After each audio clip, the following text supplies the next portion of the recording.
What's up YouTube, this is Dan from CryptoMood and I'm feeling pretty bullish today, so I'm going to show you guys a simple way of explaining cryptocurrency to your friends and family. You can either show them this video or you can do it yourself. It's something that I came up with and I pitched it to Atomic Wallet over Twitter and they thought it was really cool. It went a little bit viral, but it didn't win their little competition. Anyway, I'm still a little bit salty about that, so that's part of why I'm making this video too. Anyway, so check it out. This is a fiat currency bill. This is 100 Czech crowns. It's worth about $5 US. What makes this bill legitimate? And of course you could say, it has this fancy little stripe here. If I hold it up to the light, I can see that it's legit. And this one is legit, thankfully. But the thing that gives this bill, that makes this bill legitimate is this, and it's a serial number. And this serial number is on every single fiat currency bill, I think, in existence of any currency. And it corresponds to, like when the bill was printed, what batch, what year, what time, all these details, right? And this, in theory, this record, the serial number, is kept on all the bank registers, or basically the central bank would have a registry of all these numbers, and so would the government sometimes. Or I don't know how it works, but in theory, right? The central bank and the government would have a record of all these numbers, so they know how many bills are in circulation, and every so often they can check and they can say, okay, this is how many bills there are, and this is where these bills are. And I wouldn't be surprised if these numbers are used to catch money launderers and stuff sometimes. Anyway, so in theory, like when you go and deposit this into the bank, it would credit it to your account and it would scan, the little code. And then in theory, it would say, okay, this serial number is now under my bank account. And of course, my bank account is just a string of numbers as well. So let's take a step back and let's apply this now in cryptocurrency. A Bitcoin or Ethereum or any other crypto would basically be like this string of numbers and letters, right?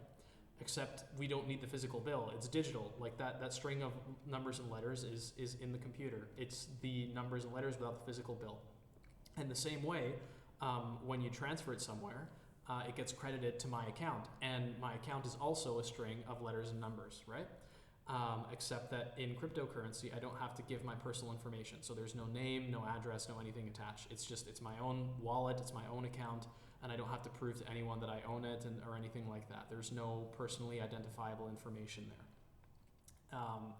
And the last element is that the record of where these numbers are, so let's say, let's say my bank account number is 123 and I've just transferred this string of numbers here, this J28 or whatever it is. Let's say I transferred J28 to bank account number 123. Everyone in the system would be able to see it. It's completely decentralized, completely open, and basically instead of a central bank or instead of the government having a record of this number, of these serial numbers and where they are, that record is shared amongst everyone that's in the system. And I hope that kind of makes sense. So again, I'll go through it one more time just to kind of clarify.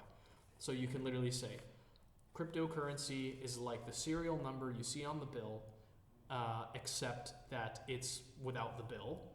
And the record of those numbers and where they are and who has, these serial numbers, this amount of value, that record is shared amongst everyone that's participating in the network. And of course, the last thing is that that in cryptocurrency, you're not just able to arbitrarily, not for all of them, but for Bitcoin, you're not able to arbitrarily just print more of it. There's a fixed amount that could ever be in circulation. So basically, it forces people to be a little bit more responsible with how they handle this type of stuff. Anyway, that's the way that I explained it, and I think it can be really useful. Of course, it doesn't go in depth nearly enough to kind of, go around the entire thing, so to speak. Or I guess cover the entire cryptocurrency space, but it's just a simple way that you can explain this to some people. Anyway, hope you enjoyed that video. Stay bullish.